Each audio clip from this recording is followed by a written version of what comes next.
tidak dicalonkannya atau batal dicalonkannya AHY sebagai cawapresnya Anies? Saya kira begini, Pak Rusdi, sudah banyak orang berbicara di ruang publik soal itu dengan dasar-dasar pertengkaran yang mereka bangun, kisru dan prasangka. Tapi saya mau lihat dari sisi yang berbeda. Saya ingin melihat secara lebih objektif saja. Jujur saya harus mengatakan bahwa Pak SBY ini harus menghentikan sikap-sikap arogansi, ambisi, dan drama-drama politik di hadapan rakyat. Rakyat sudah bosan. Kalau Anda sebagai mantan presiden tentu Anda punya kematangan. Anda punya sifat negarawan. Tentu Anda akan memilih pendekatan-pendekatan politik sejuk, politik edukasi, wise untuk dalam rangka meninggalkan satu warisan dalam budaya politik yang bagus. Ini saya bicara tidak sama sekali pribadi. Saya melihat dari sisi sudut pandang empirik, sudut pandang atau ilmu sosial politik yang lazim. Oleh sebab itu menurut saya, kalau SBY menuntut keadilan agar anaknya menjadi calon wakil presiden, maka jutaan orang tua yang hidup di rumah-rumah keluarga miskin yang tidak juga punya apa-apa meminta hak yang sama. Agar anaknya juga diberikan ruang untuk masuk ke dalam pusat kekuasaan. Ya kan? Berarti kan ada dua perspektif di sini kita lihat. Ambisi SBY yang selama 10 tahun sejak turun dari kekuasaan dengan fokus pandangan kacamata kuda yang sering saya katakan hanya dari menit, jam, hari, bulan, tahun. Ya kan? Menyiapkan putra mahkota AHY agar masuk ke gelanggang Pilpres, dengan perkiraan saya itu tidak ratusan miliar. Operasional politiknya pasti kan triliun itu. Sudah menyentuh triliun. Karena memobilisasi media, membangun berbagai logistik untuk kepentingan partai politik, ya kan? Dan juga menyiapkan satu industri pencitraan dalam rangka membangun image positif terhadap Agus. Itu biayanya besar. Sementara di rakyat ini mereka tidak punya apa-apa, tapi anak-anak mereka prestasi dan jumlahnya jutaan orang. Keinginan kuat Pak SBY untuk terus mendorong atau memaksakan AHY sebagai calon wakil presiden bukan hanya dengan Pak Anies, tapi dengan calon capres potensial manapun, baik itu Ganjar, mungkin Sandiaga dan lain-lain. Ini memberi kesan sangat kesenjangan politik, ketidakadilan di dalam berpolitik. Karena satu orang mantan presiden yang punya warisan mungkin ratusan triliun, yang punya partai politik, yang memposisikan anaknya sebagai ketua umum partai, selama hampir 10 tahun hanya bekerja menyiapkan anaknya masuk ke proses seleksi kekuasaan calon wakil presiden. Sementara Pak SBY mesti sadar, hari-hari ini jutaan orang tua sangat menderita. Menyiapkan anaknya sekolah saja susah. Jutaan anak-anak muda yang lahir dari depresi ekonomi, ketidakkesenjangan ekonomi, dari rumah-rumah orang-orang miskin ini sangat potensial, cerdas dan cemerlang. Hanya mereka tidak bisa karena orang tua mereka tidak seperti Pak SBY yang punya harta banyak, bisa manjakan AHY. Nah, orang-orang tua mereka bekerja di petani, buruh, nelayan, tukang ojek untuk anak-anaknya bisa makan, bisa sekolah, dan kita lihat kan banyak mereka cerdas. Ini menimbulkan dua pertentangan dalam realitas politik. Sebenarnya SBY harus bercermin kepada kenyataannya. Bahwa saya sudah 10 tahun berkuasa, sudah menikmati kekuasaan, fasilitas kekuasaan, anaknya, istrinya, keluarganya, pengikutnya. Maka harus legowo menghentikan transformasi kekuasaan berikutnya kepada anaknya. Karena publik akan mengatakan, rakus sekali Anda, sudah 10 tahun berkuasa, terus 10 tahun lagi membelanjakan uang yang sangat banyak, hampir triliun rupiah, untuk demi membuat AHY jadi calon wakil presiden. Coba Pak SBY membayangkan bagaimana perasaan jutaan orang-orang miskin menyaksikan perilaku kekuasaan yang korup seperti itu, perilaku politik dinasti seperti itu. Maka secara tidak langsung sebenarnya reaksi kemarahan Pak SBY yang menuding Anies pengkhianat, poros koalisi pengkhianat, sebenarnya Pak SBY sementara menelanjangi dirinya di hadapan jutaan rakyat. Dialah yang sebenarnya dimaksud pengkhianat, karena dia hanya mementingkan anaknya dari warisan kekayaan yang dia kumpulkan mungkin ratusan triliun, demi anaknya bisa kembali masih ke pusat kekuasaan dan menikmati empuknya kekuasaan. Sementara jutaan rakyat hanya menjadi penonton. Jutaan anak-anak muda yang jauh lebih cerdas, jenius, punya integritas, punya moralitas, hanya tersinggih di panggung demokrasi. Dua realitas ini Pak Rusdi, sudah bisa rakyat mengambil kesimpulan bahwa harus dihentikan sandiwara seolah-olah menjadi korban, seolah-olah dikhianati yang dilakukan oleh Pak SBY. Masih ada waktu tersisa bagi Pak SBY, Pak Agus untuk menyampaikan permohonan maaf di hadapan publik. Pertama, saya SBY dan AHY minta maaf karena hak sebagai calon wakil presiden bukan hanya anak saya, tapi itu juga hak dari jutaan anak-anak muda yang potensial. Maka saya menghentikan perilaku politik dinasti, politik feodalistik. Karena ini satu perilaku yang tidak disukai oleh rakyat, dimurkai oleh Allah, dan paling dibenci oleh orang berakal. Dan sudah pasti perilaku ini adalah pintu masuk bagi penghancuran peradaban dalam demokrasi.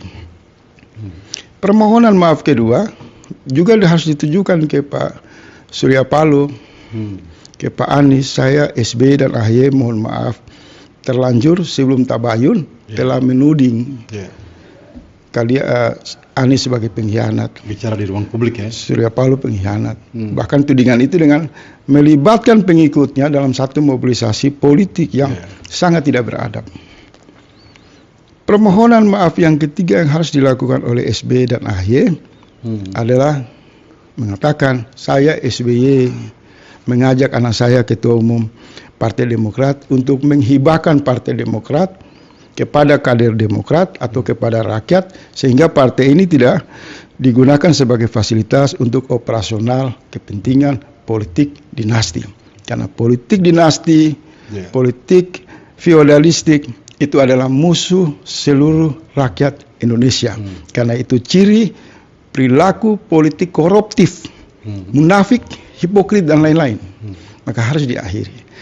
Kalau penyampaian maaf ini disampaikan oleh Pak SBY dan Pak AHY, saya yakin bahwa akan terjadi arus balik rasa simpati rakyat kepada Pak SBY.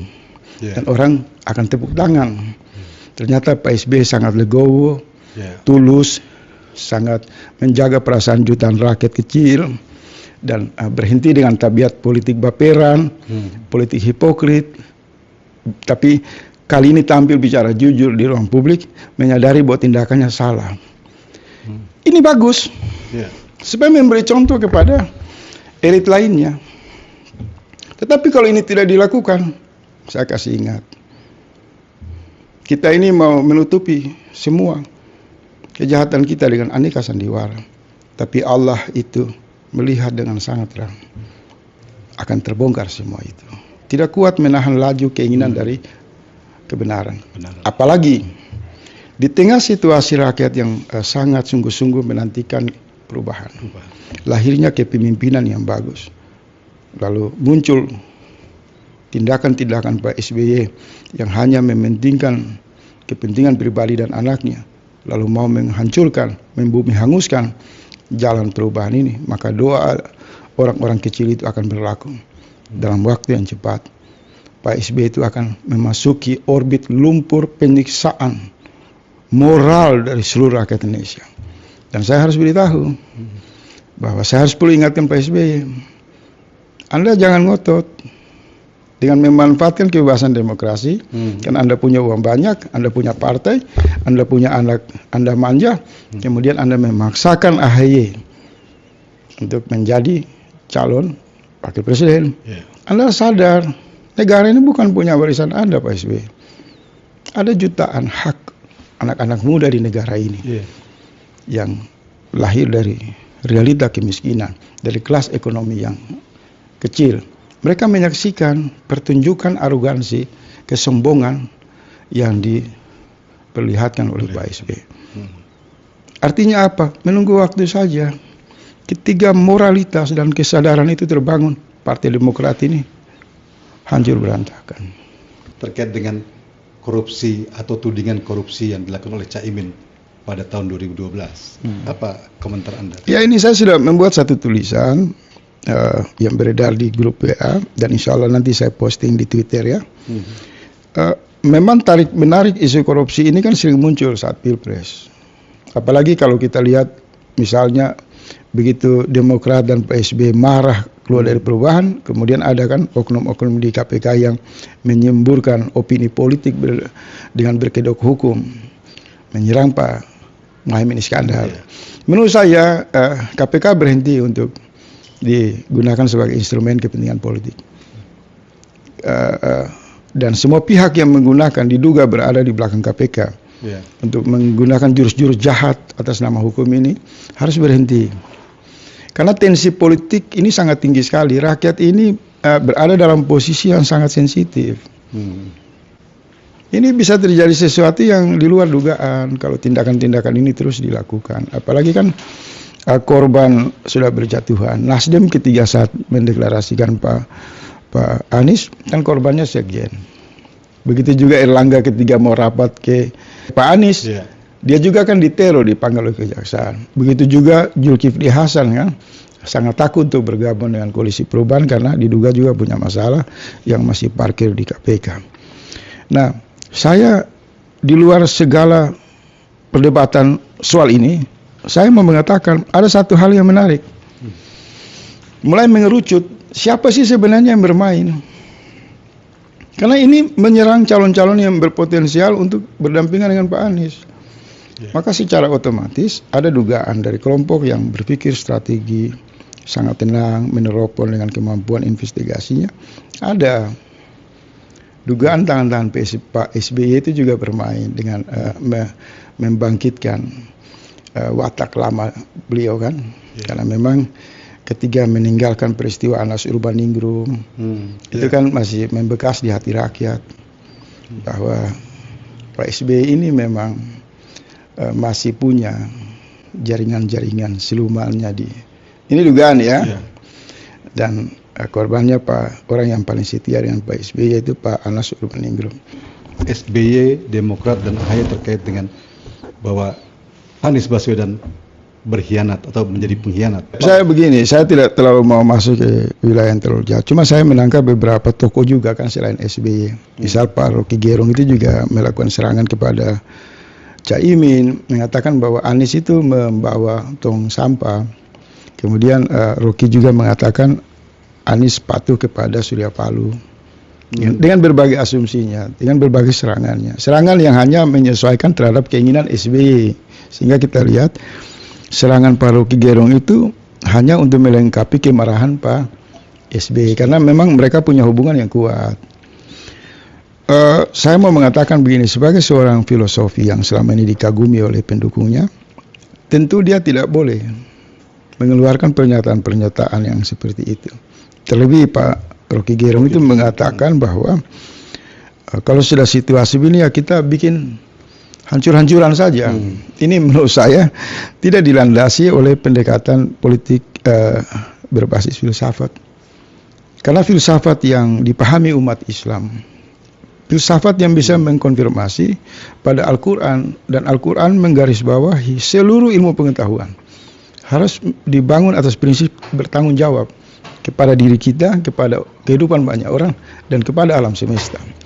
Tindakan-tindakan untuk menghancurkan karena frustasi AHY tidak masuk cawapres yang disampaikan oleh Rocky Gerung saya kira harus diklarifikasi. Karena itu sangat menyinggung perasaan banyak orang. Itu bukan watak seorang filosofi. Karena seorang filosofi itu kan dia yang paling tinggi itu filosofi. Itu memberi pandangan hikmah. Dia objektif, dia sejuk. Kecuali filsafat materialisme, filsafat ateis. Kan dasarnya nggak ada tanggung jawab, ya udah memang hancur-hancuran aja. Ya kan, LGBT disahkan, negara merusak disahkan. Pokoknya nggak ada etika, nggak ada ini. Tapi kalau filsafat yang dipahami umat Islam, yaitu segala ucapan tindakan kita itu harus terarah, konstruktif, dan bisa dipertanggungjawabkan. Nah, maka saran saya paroki juga ini harus minta maaf. Jangan karena kita berada di atas posisi pujian banyak orang, kemudian kita lupa diri dengan stigma-stigma palsu sebagai seorang filosof atau apalah. Kemudian kita bebas berbicara untuk menyemburkan kebencian, sakit hati kepada orang lain.